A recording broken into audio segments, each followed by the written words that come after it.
Well, welcome back, everybody. This is your host, Kim B. Foster, and a very special guest today is Chloé Temtchine. Chloé, welcome to the show. Thank you so much, Ken. Thank you for having me. I'm so happy to have you here, and have you share your story. You might be one of the bravest women I know on the planet, and Oh my goodness. Thank you. I've got some personal experience with what you've gone through, as we discussed Mm, in the green room, so I know what it takes. mhm, Well, I mhm. probably don't know all what it takes, but I know that you've been through a courageous path yourself. So, for those of you that don't know Chloé, she's an award-winning singer, songwriter, and speaker. In fact, a little later on in the show, you're going to get to hear a little of her music. She's the creator of Super Brave, a series spotlighting both kids and adults facing life's most difficult challenges. After 5 years of misdiagnosis, Chloé was finally diagnosed in March of 2013 with severe pulmonary hypertension and was given days to live. 7 years later, on August 5th, 2020, after suffering a cardiac heart arrest and being in a coma for 4 days and was on life support almost a month, Chloé received a life-saving double lung transplant. I'm going to stop there. You've got a lot more in your story, but wow, that's heavy. No big deal, It's no big deal. No big deal. Yeah. Listen, if I'm going through something like a little cold or flu or what, this isn't what we're talking about here. We're talking about really a life changing, death defying experience. So, can you share your journey that led you to um, Super Brave? Let's just talk about that. Wow. A book out there we're going to talk about, but what's that journey? I mean, where to begin? It is a lot of what you said, but so much more. In terms of the beginning really being this misdiagnosis for 5 years, which we don't really think about, but can be so scary, for so many people who have symptoms. In my case, my symptoms mirrored so many other illnesses. So I was diagnosed with basically everything, hospitalized for basically everything, and then released, with we don't know what you have. And Right. you do not have blood clots in the lung. You don't have an autoimmune, So I was left in the dark for a long time. And what that does is it sort of inspires you to take matters into your own hands because nobody knows what's happening. So that obviously led to a diagnosis 5 years later when I was so sick that there was no option other than a diagnosis. And that was not good. That was when I was given days to live. And that's a difficult thing, of course, to hear. A lot of what you said, I was listening to what you said. It's a lot of the belief system there because I think when we believe what doctors are telling us, which is you are going to die, this is progressive, and you're hearing that from everyone, and those are trustworthy sources, Yeah. you have to believe something different, or I really do believe you could die.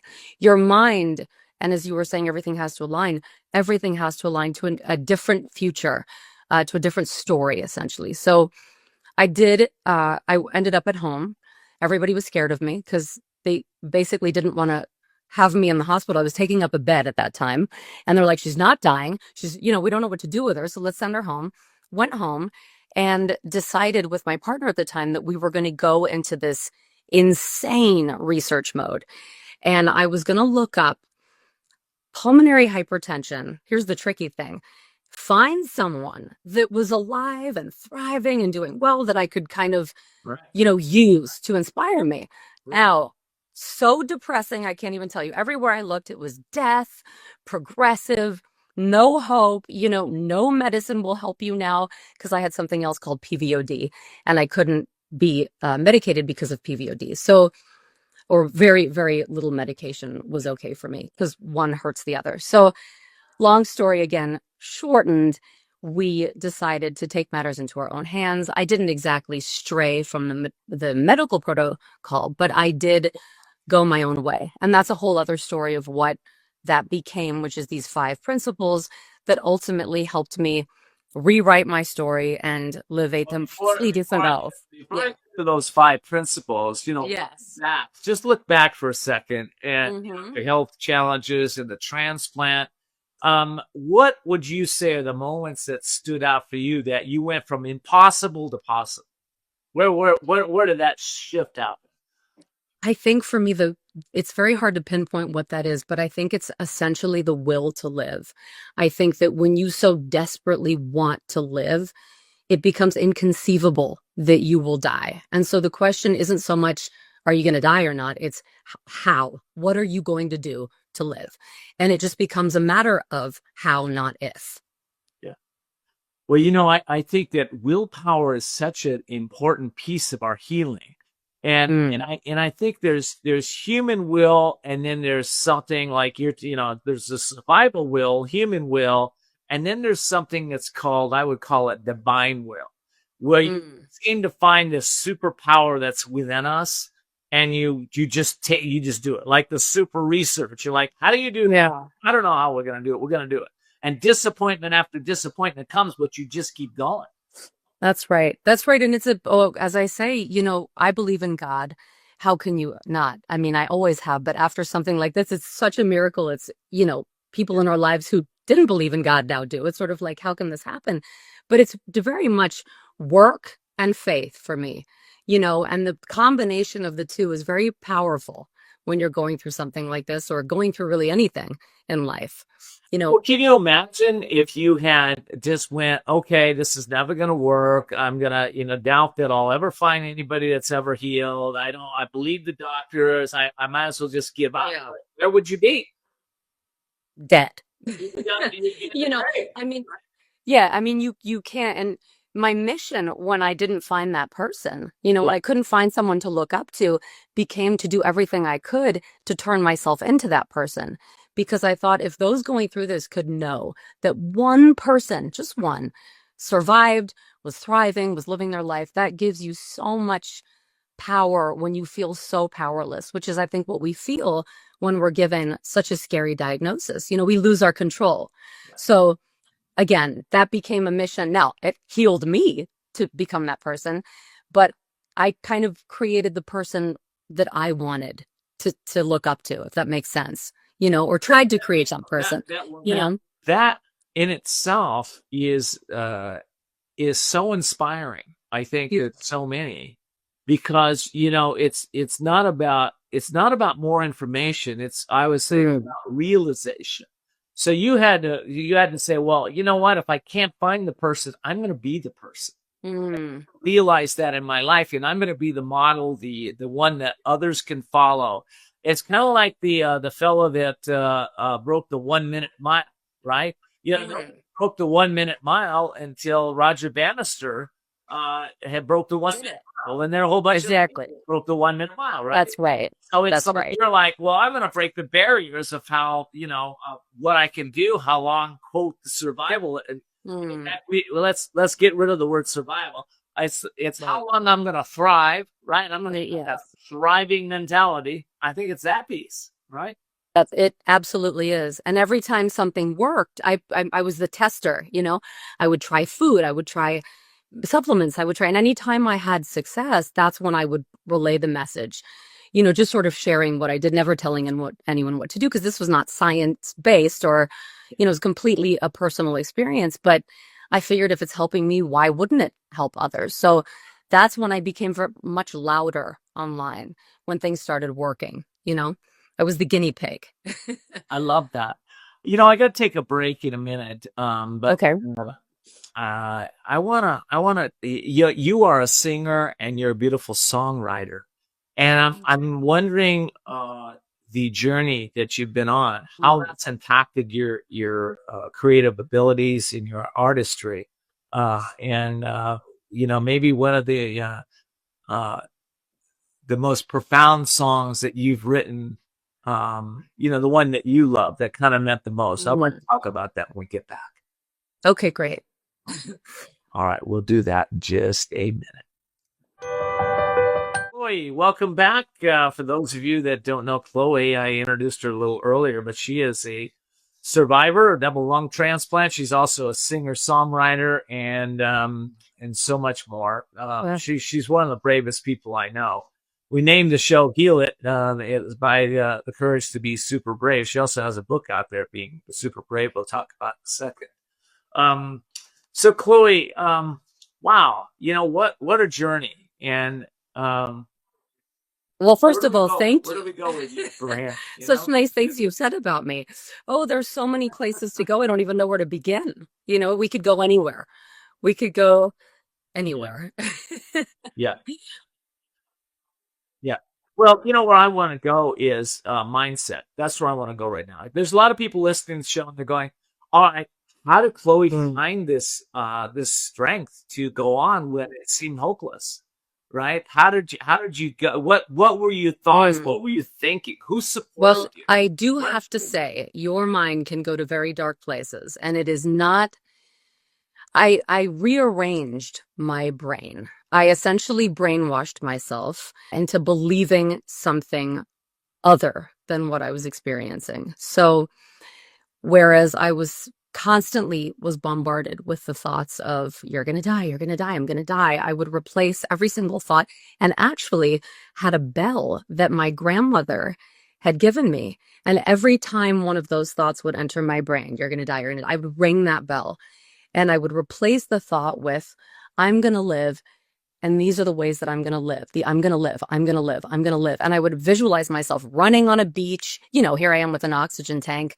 My face is out to here from prednisone. I've got acne everywhere from prednisone. I can't breathe, and I'm visualizing running on a beach, running on a beach.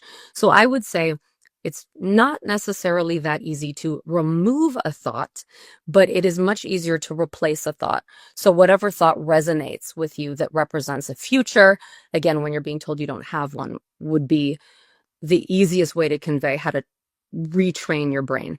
I also watched a movie called The Secret. Now, I used to make fun of The Secret. I was like, oh, The Secret. It's one of those movies about, everything that people believe. And I don't know if I believe any of that.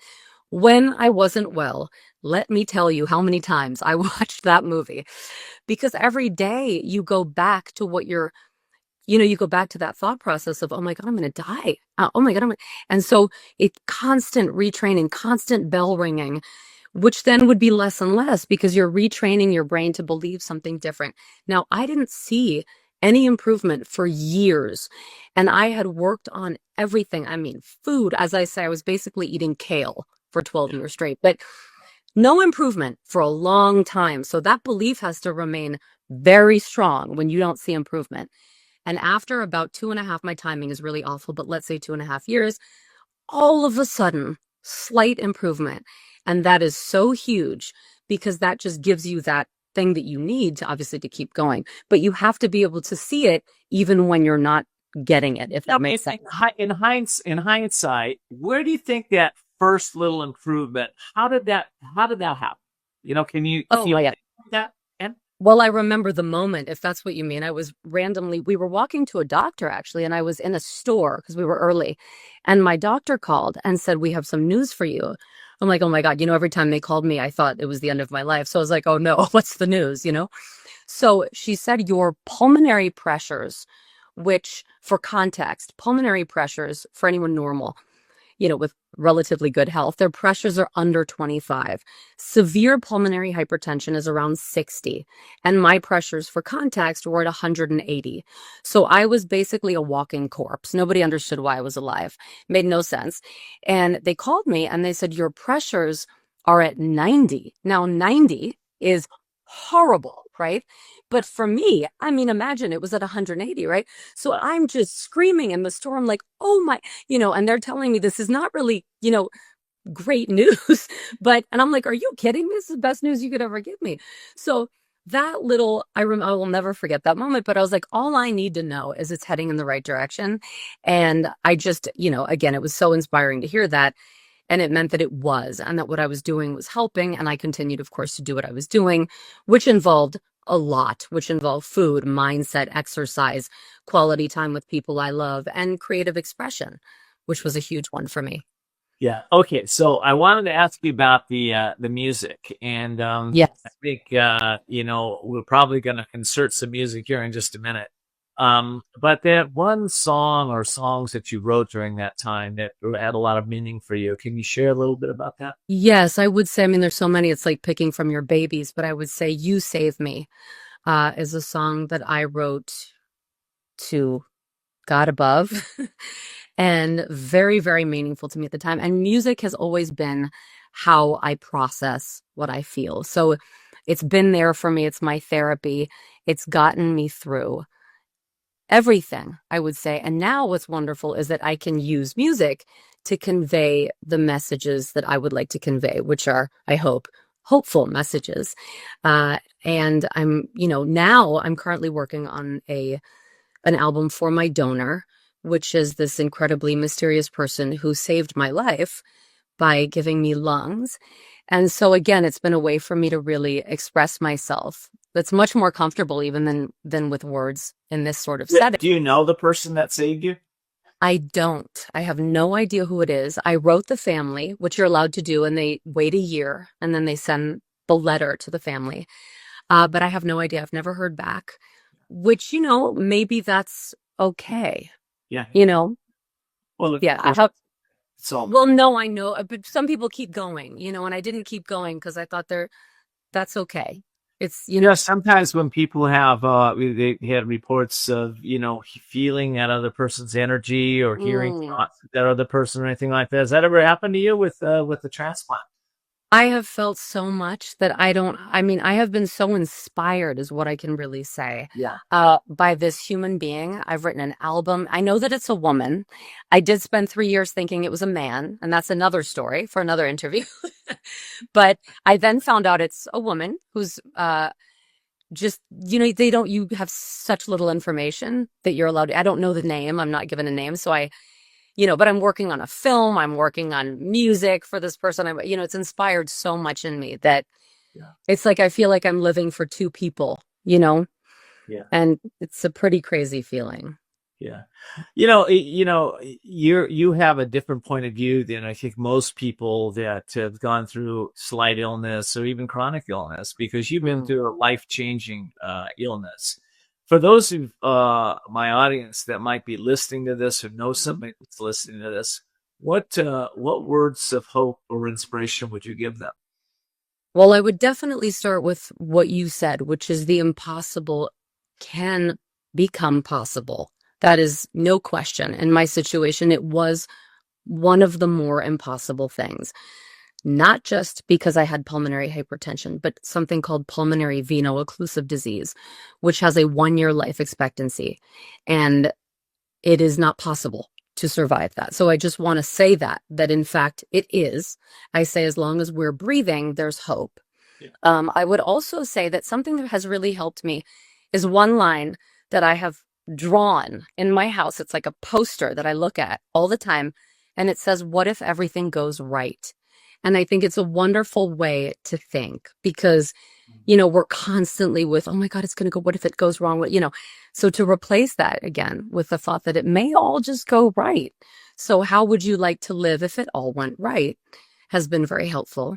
Just the other day, I was thinking, we're out in this beautiful desert and I was looking around saying, wow, I wish I could have told myself then that things would be so unbelievably wonderful, and when we're going through such a hard time, it's so difficult to see that things may turn out really well. This is in line with my statement, but to just believe that it is possible because it is so possible. Yeah. It's so possible. How, I have a friend of mine that, he was in his early 20s and the doctors told him that he wouldn't live. He had several diseases. And at one point he said to me, I said, well, what changed? He says, well, I started to believe the doctors. They told me I wasn't going to live. He says, well, I understand what they're saying, really. They're saying, I don't know how to cure you. Right. So he says, as soon as he got that, that doctor doesn't know how to cure me. Exactly. He said, then everything shifted. He said, then I went out. I said, okay, I'm going to find the people that can help me, that know what they're doing, that, and he explored energy medicine. He explored acupuncture. He explored mindful medicine. He explored neuroscience and epigenetics. Yes. He just, and today he's got a whole program around there, right? Amazing. But Amazing. that was his premise. I believe you. You tell me you're going to die. You don't. All you're telling me is you don't know how to heal. That's it. That's right. That's right.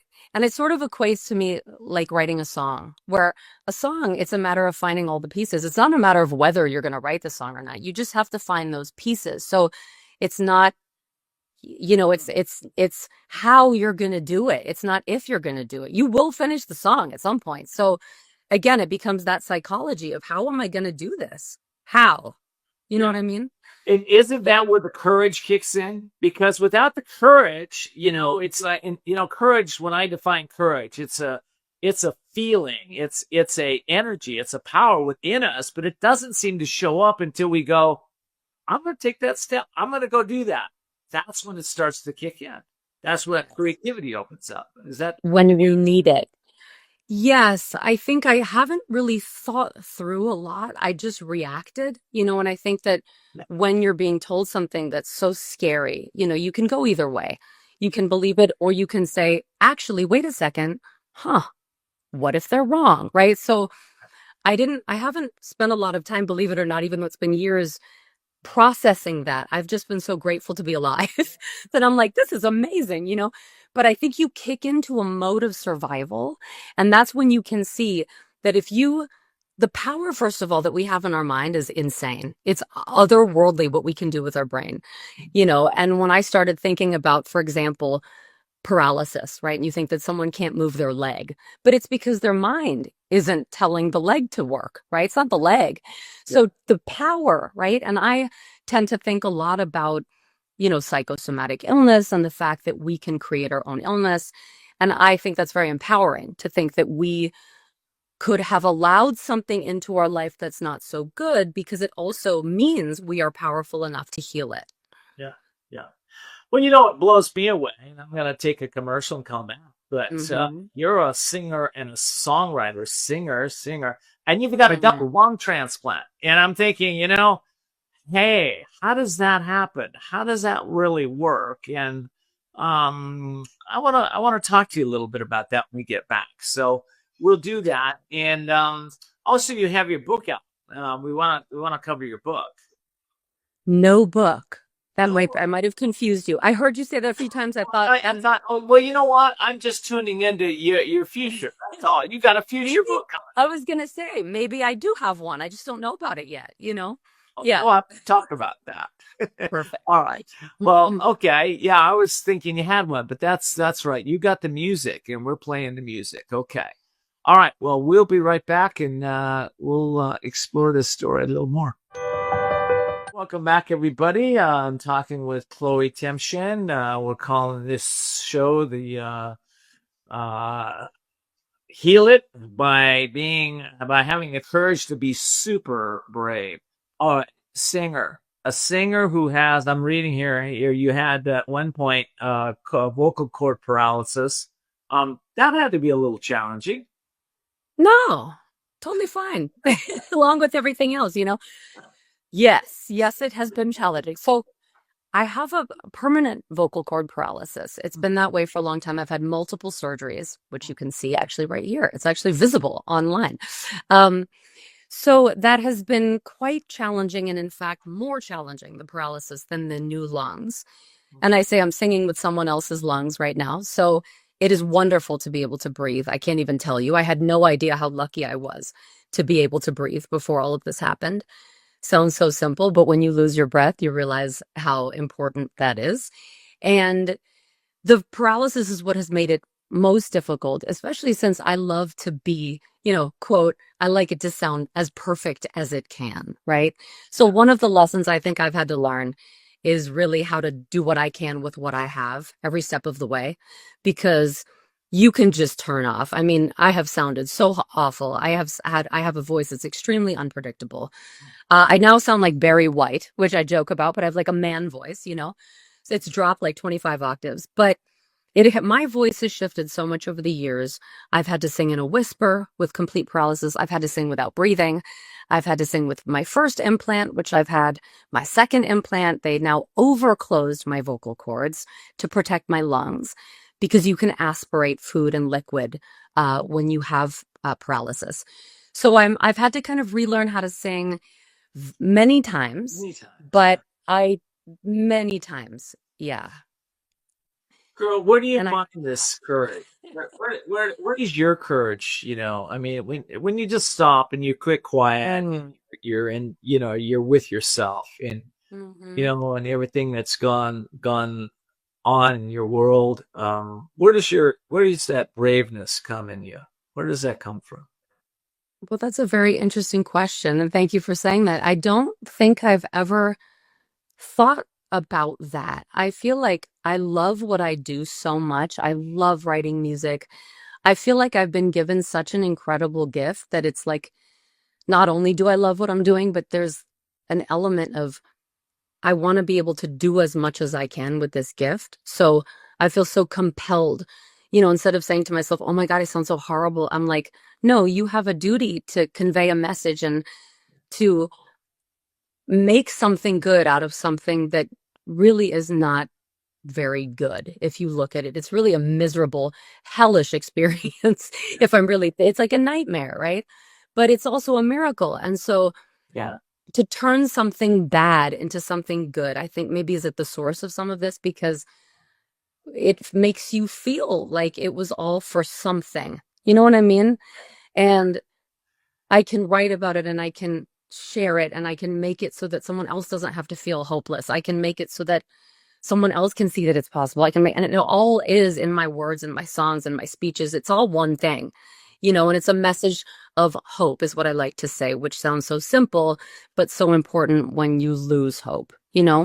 So important. So, Yeah, so important. And life is chiefly service. So, your mm, service is commendable. You're the way that you show up, and you're there for others with an inspiring message of hope, of courage, of stepping into the unknown, and not giving up. Right, just mm, continue to move forward in spite of I would say probably I was going to say in spite of fear, but I think you've overcome mm, a lot of fears to be able to be who you've become.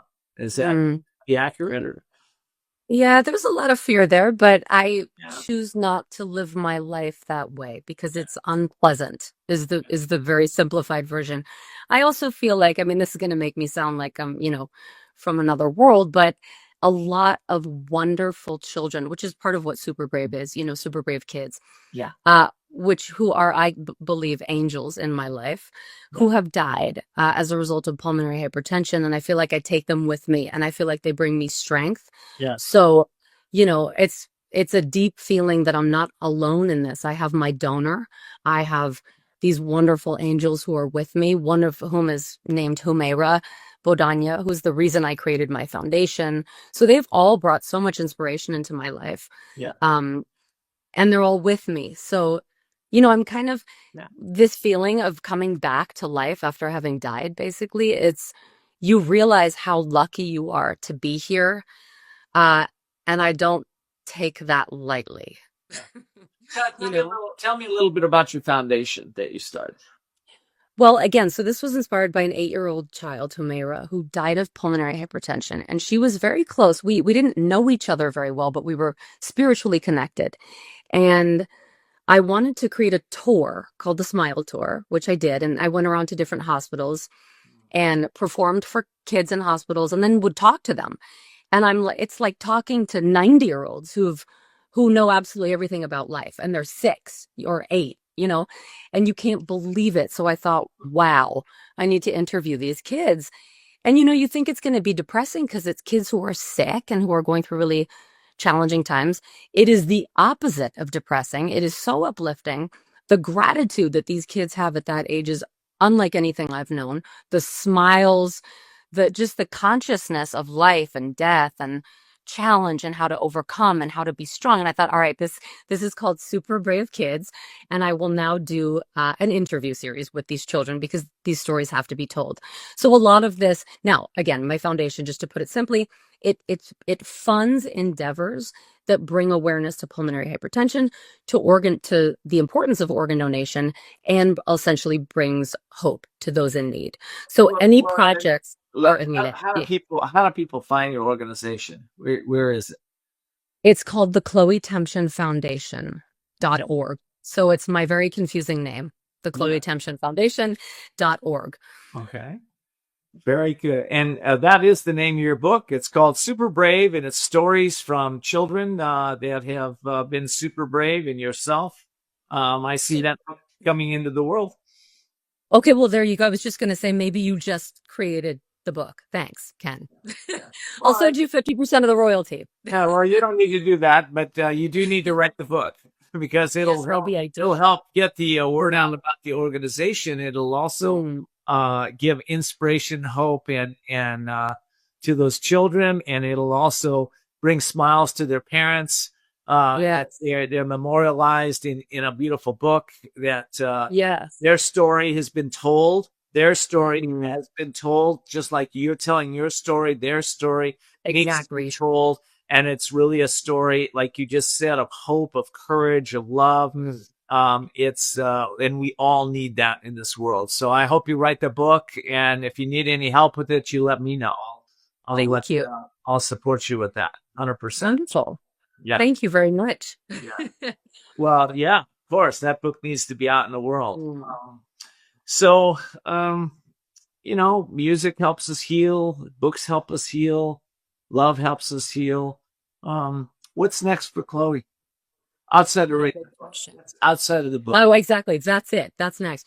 I'm currently working on my speech because that has changed many times, and it is now conveying my current perspective on life. So there's an album in the works. There's a speech in the works. There's a short film in the works, which is all centered around bringing awareness to organ donation, to the importance of organ donation. And goodness, it just never stops. But those are sort of my main things. Again, centered around my message. Everything's centered around my message. Performances. I mean, I'm constantly doing something new that's creative, that is serving that purpose. From I don't usually ask guests this, but I'm going to ask you from kind of a purely intuitive, spiritual point of view. What's changed for you? Absolutely everything. My entire perspective on life. My entire perspective. So I see everything very differently. I would say the amount of gratitude that I feel is on another level. I'm very conscious of time, which can be scary, but also such a blessing. And I think I'm only speaking for myself, but I wasn't conscious. We think we're immortal somehow. We forget that at some point we'll die, right? The body will die. And so, but we are. Well, the body will die. And it's fun to be in the body. You know what I mean? I'm having a great time. I don't want to go anywhere. But the memory that you're lucky to, and I just wrote a poem of all things, sort of a spoken word poem about how lucky we are just to be alive and doing all of these things. And it's not so much about all the things we want to achieve, even though those are wonderful, but it's just to breathe and just to be here, to maximize the moments of life. That's a huge one. And I say to have fun in a grocery store, because grocery stores of all places are where we spend a lot of our lifetime. And don't just have fun when you plan to go have fun. Enjoy the experience of life, because that is your life, and that's where we spend the majority of our time. So ultimately, an incredible gratitude, a perspective that reminds me that when things happen, they're really not that serious, unless it's involving life and death of us, of anyone we love, health. Aside from all of those things, it's really not that serious. So my sense of humor, which I've had my entire life, is definitely kicked in even more so now. I don't take many things all that seriously. I love that. I think if that's the one message that everybody takes away, don't take life so seriously. Have more fun in your life. change lives right there. Mhm. I believe that that's where healing starts, by the way. It starts with bringing some Yes. joy and happiness into our lives. And you can't do it for yourself. Go give it away. Find somebody that you can give it to. Just like Chloe did today. You gave it to a whole bunch of people here today, Chloe. So thank you for Mm. being here. It's been a wonderful interview. Thank you, Ken. Thank you for having And, me. oh, of course, it was my pleasure. Thank you, all of you, for joining us today. We hope that you will, of course, go out there and let your family and friends know about this show. Subscribe to our YouTube channel and continue to search for your own healing modalities. Remember, you can heal just about anything if you change your mind, change your actions, step into courage. You'll get there. Till next time.